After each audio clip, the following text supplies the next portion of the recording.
Hi brothers and sisters, welcome to this new video. 8 trading செஷனாக பாசிட்டிவாக Nifty முடிஞ்சிருக்கு. 2 மாதத்துடைய high, அதாவது 2 மாதமாக இதுதான் ஹை, 25,100க்கு மேலே க்ளோஸ் ஆகிருக்கு. ரெண்டாவது ஸ்ட்ரைட் வீக்கு க்ரீன் கேண்டில் போட்டிருக்கு. இப்போ சார்ட்டு நம்ம பார்க்க போகிறோம். அதே மாதிரி மார்க்கெட் பாசிட்டிவ்லுக்கு மிட் கேப் 2% ஏறி இருக்குது, ஐடி பிஎஸ்யூ 1% ஏறி இருக்குது.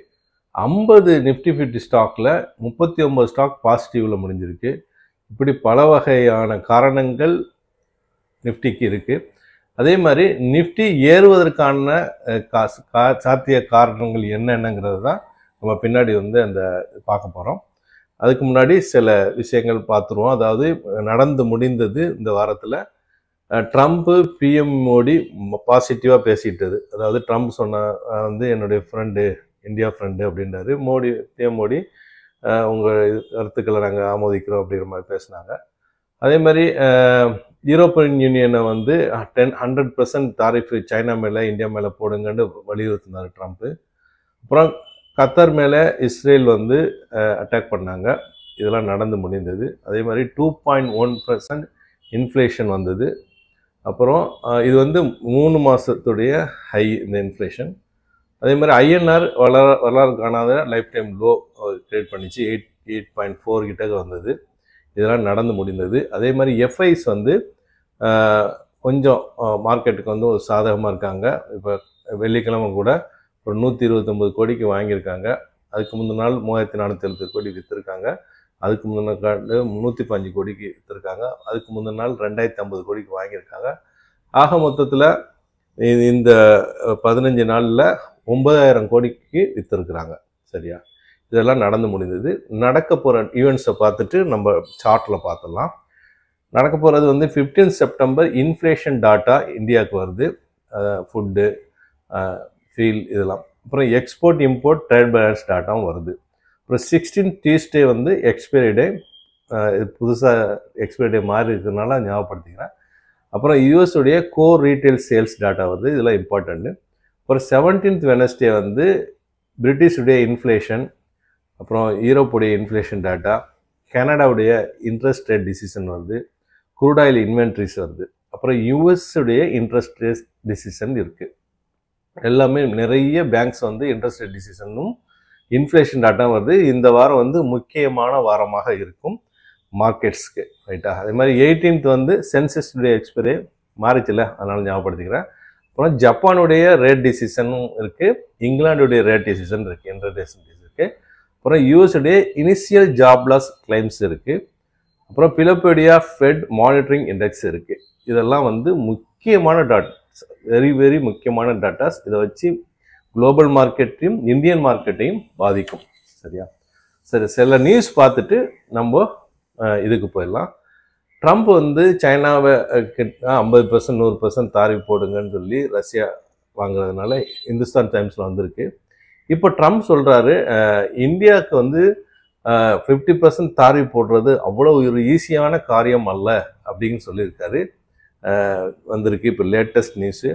ஏற்கனவே நான் சொல்லியிருந்தேன், சைனா இந்தியாவையும் ரஷ்யாவையும் சேர்ந்து கூட்டாக பெரிய வார் இதெல்லாம் நடத்திருக்காங்க, கொண்டிருக்காங்க. அப்போ சைனா தான் மெயினான வில்லனாக மாற்றப்படுவார் அமெரிக்காவுக்கு, இந்தியாவை இழுக்கிறதுக்கு பார்ப்பாங்க அப்படின்னு நான் அடுத்த நாளே சொல்லியிருந்தேன். சேம் அதே மாதிரியே தான் இப்போ நடந்துகிட்டு இருக்கு.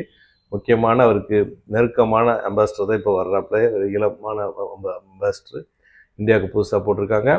அப்புறம் தாரிஃப் விஷயத்தில் கொஞ்சம் லிபரலாக இருக்காங்க. இப்படி பல இதுகள் இருக்குது. அதே மாதிரி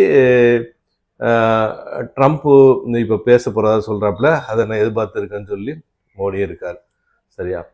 அப்புறம் ட்ரம்ப் நெட்டான்யாஹூகிட்ட சொல்லியிருக்காரு, Hamas striking Hamas in Qatar not wise அப்படின்னு சொல்லியிருக்கிறதாக டெக்கான் ஹெரால்டு வந்திருக்கு. அப்புறம் இந்த சூழ்நிலையில் அங்கே கத்தாரி பிஎம்முக்கு நல்ல சாப்பாடெல்லாம் போட்டு ட்ரம்ப் மீட்டிங் நடந்திருக்கு. இது ட்ரம்ப் சாஃப்ட்வேர்லாம் வந்திருக்குது.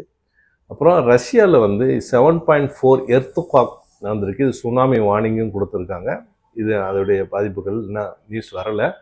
இந்துஸ்தான் டைம்ஸில் இது வந்திருக்கு. அப்புறம் ஈரான் நியூக்ளியர் இன்ஸ்பெக்ஷன் இதை ஆக்சஸை அலோவ் பண்ணுறாங்க, அந்த சைன் பண்ணியிருக்காங்க. அதே நேரத்தில் இஸ்ரேல் மேலே நீங்கள் ஆக்ஷன் எடுங்கிறதையும் சொல்லியிருக்காங்க. இது மின்ட்லேருந்து வந்து இந்த அல்ஜசீராலேருந்து நியூஸ் வந்திருக்கு. ஒரு பக்கம் இப்படி இருக்க இஸ்ரேல் காசாவில் தொடர்ந்து மக்களை கொண்டு குவிக்கிறது எல்லாமே அல்ஜசீரால நியூஸ் வந்துக்கிட்டு இருக்கு. சரி, அடுத்தது வந்து அமேசான் வந்து சஸ்பெண்ட் பண்ணியிருக்கு பாலஸ்தீன் இன்ஜினியரை. அவர் வந்து கிரிட்டிசைஸ் ஓவர் இஸ்ரேல் டைஸ்ன்னு சொல்லி சொல்லப்பட்டிருக்கு. இது மின்ட்ல இந்த நியூஸ் வந்திருக்கு. அப்புறம் உக்ரைன் வந்து சொல்லியிருக்காங்க அடுத்த வருஷம் 2026 ரஷ்யா கூட வார் தொடர்ந்தால் $120 பில்லியன் தேவைப்படும் உக்ரைனுக்கு அவங்களோட வார் புரியறதுக்குன்னு NDTVயில் இந்த நியூஸ் வந்திருக்கு. அப்புறம் யுக்ரைன் வந்து launches massive drone attack on Russia. இது ட்ரிபன் இந்தியாவில் வந்திருக்கு. பெரிய தாக்குதல் ரஷ்யா மேலே தாக்கியிருக்காங்க. அதுக்கு பதில் தாக்கல் என்னங்கிறது இனிமேல் ஃபியூச்சரில் தெரியும். அப்புறம் we don't take part of in wars China and Russia oil. அதாவது ரஷ்யா மேலே 100% தாரிஃப் போடுறேன்னு சொல்கிறாங்கல்ல, அதுக்கு சைனா பதிலாக சொல்லியிருக்காங்க. இதெல்லாம் வார் விஷயமா நாங்கள் கன்சிடர் பண்ணல, ஆயில் வாங்குறதுலாம் அப்படின்னு சொல்லி அவங்க இதுக்கு பதில் சொல்லியிருக்காங்க. சரி, இப்போது மார்க்கெட் டெக்னிக்கலாக பார்த்துட்டு மார்க்கெட்டு என்ன பாசிட்டிவான விஷயம் பார்த்து இதுதான் சார்ட்டை பாருங்கள். மார்க்கெட் வந்து இந்த லைன்ஸ் வரைஞ்சிருக்கிறத கொஞ்சம் நீங்கள் கூட பார்த்துங்க. அதாவது இது இந்த ஸ்விங்குடைய இது முக்கியமான ஸ்ட்ராங் சப்போர்ட்டு. இந்த லைன் வந்து இந்த இடத்துல டச் பண்ணியிருப்பாங்க 1 2. அப்புறம் இந்த 25 ஒரு ஸ்ட்ராங் சப்போர்ட் ரெசிஸ்டன்ட் லைனு. அதே மாதிரி 25 இந்த இடம் 140 வந்து இந்த ஸ்விங்குடைய அதாவது க்ளோஸ் ஆகிருக்கு. அதுவும் ஸ்ட்ராங்கான ரெசிஸ்டன்ஸ் தான், அது உடைக்கணும். திங்கக்கிழமை நமக்கு தெரிய வரும். அதே மாதிரி 25,640 முக்கியமான ஸ்ட்ராங், அது ஸ்விங்குடைய ஹை. அதை விட்டால் 26,284 லைஃப் டைம் ஹை 26,277. இது ஒரு ஸ்ட்ராங்கான ரெசிஸ்டன்ட் லைன். சரி, இது கண்டிப்பாக இது வந்து ஒரு ரேஞ்ச் மார்க்கெட்டில் மாட்டிக்கிட்டு இருக்குங்கிறது எல்லாருமே ஈஸியாக யாராக இருந்தாலும் பார்த்து சொல்லிடலாம். இது ஒன்றும் பெரிய விஷயம் அல்ல. மார்க்கெட் ஏறுமா இறங்குமான்னு சொன்னால் அது பெரிய ரேஞ்ச் மார்க்கெட்டில் இருக்குது. ஆனால் ஏறும் அப்படிங்கிறதுக்கான சாத்தியக்கூறுகள் மட்டும் இப்போ பார்ப்போம். இறங்குங்கிறது சாத்தியக்கூறுகள் ரொம்ப கம்மியாக இருக்குது. அதனால் அதை இக்னோர் பண்ணிடலாம். என்னென்னு சொன்னால் பாசிட்டிவ் 2 வாரமாக மார்க்கெட் ஹை போட்டிருக்கு. இந்த பாருங்கள் சார்ட்டில் 2 வாரமாக ஹை போட்டிருக்கு. நம்பர் 1. 2வது எஃப்ஐஸ் வந்து பாசிட்டிவ் ஆகியிருக்காங்க இந்த வாரத்தில். அதாவது இந்த பாருங்க ஒரு அதிகமாக விற்கலை, 129 கோடி வாங்கியிருக்காங்க. ஒரே ஒரு நாள் மட்டும் 3460. அதுக்கு முன்னாள் 1115 விற்றுருக்காங்க. அதுக்கு முந்தின நாள் 2050 கோடிக்கு வாங்கியிருக்காங்க. 4 ட்ரேடிங் செஷனில் இது நடந்திருக்கு. இப்போ எஃப்ஐஸ் வந்து ஒரு பெரிய அக்ரெசிவாக அவங்க வந்து விற்கலைன்னு புரிஞ்சுக்கலாம். குளோபல் பாசிட்டிவ், அது அவங்க எல்லாமே லைஃப் டைம் ஹையில் உடச்சி போயிட்டே இருக்குது. பாசிட்டிவாக இருக்குது குளோபல் கேஸு. அப்புறம் யூஎஸ் இந்தியா டைஸ் வந்து நல்லா இருக்குது. ஏன்னா சைனா அவனை வில்லனாக்கி அங்கிட்டு போகுது, அப்படி போட்டோம். யூஎஸ் இந்தியா கொஞ்சம் நல்லா ஒரு க்ளோஸான ஒரு இதுக்கு வருது. ஓகே, அப்புறம் வந்து ரேட் கட்ஸ், நிறைய ரேட் கட்டுக்கு பாசிட்டிவ் இருக்குது. யூஎஸும் சரி இந்தியாவுக்கும் சரி, அது ஒரு பாசிட்டிவ். ஜிஎஸ்டி ரீஃபார்ம் அது 22ஆம் தேதியிலேருந்து ஸ்டார்ட் ஆகுது. அது மிக முக்கியமானது. அதையும் மார்க்கெட்டில் நல்ல ஒரு இதை ஏற்படுத்தும். ஜிடிபி நம்மளது நல்லதாக இருக்குன்னு சொல்லிட்டு டேட்டா வந்திருக்கு. ஸோ மார்க்கெட் மேலே போவதுக்கான சாத்தியங்கள் இவ்வளோ இருக்குது. 7-8 சொல்லிட்டேன். சரி, ஃபைனலாக இது என்ன முக்கியம், அதாவது கிரவுண்ட் ரிப்போர்ட் என்ன கொஸ்டின் மார்க்கு. ஏன்னா பணத்தை யார் புஷ் பண்ணுறாங்களோ அப்போ தானே மார்க்கெட் ஏறும். அது கண்டிப்பாக இன்னும் கொஸ்டின் மார்க்காக தான் இருக்குது. வரும் நாட்களில் நமக்கு தெரிய வரும். நம்பர் 1. இதுக்கு ஒரு எக்ஸாம்பிள் சொல்லி இதோட முடிச்சுக்கிறேன். இப்போ வந்து படத்தை பெரிய காசு செலவு பண்ணி எடுக்கிறாங்க. கடைசியில் படம் ஓடாமல் போயிடுது. பெரிய லெவலில் அப்படி இருக்கும் இப்படி இருக்குன்னு சொல்கிறாங்க. நான் படம் பார்க்குறவன் இல்லை, ஒரு உதாரணத்தை சொல்கிறேன். சொல்லிவிட்டு கடைசியில் அது படம் ஓடாமல் போயிடுது. கடைசியில் ஓடிடி இதில் விற்று போட்ட பணத்தை எடுத்து இது சக்ஸஸ் சொல்லி முடிச்சிடுவாங்க.